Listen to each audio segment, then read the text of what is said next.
सौराष्ट्रसुन्दरं सोमनागेश्वरं श्रीशैलमन्दिरं श्रीमल्लिकार्जुनं ऋद्वैरगुरपरानादेश्वरं वैद्यनाथेश्वरं महलभीमेश्वरं ममललिङ्गेश्वरं भामलिङ्गेश्वरं काशीविश्वेश्वरं परं कृष्णेश्वरं जम्मुकाशीश्वरं नागलिङ्गेश्वरं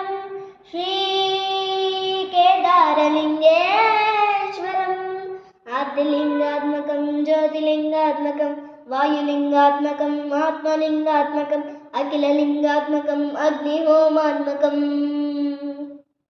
अकार्यम् अगेयम् अजेयम् अचित्यम् अमोहम् अपूर्वम्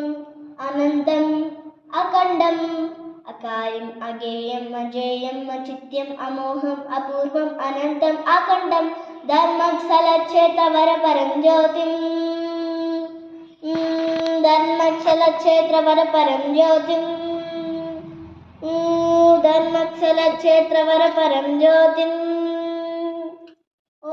नमः सोमाय च सौम्याय च भव्याय च कालाय च कान्ताय च रम्याय च गम्याय च ईशाय च श्रीशाय च सर्वाय च धर्माय च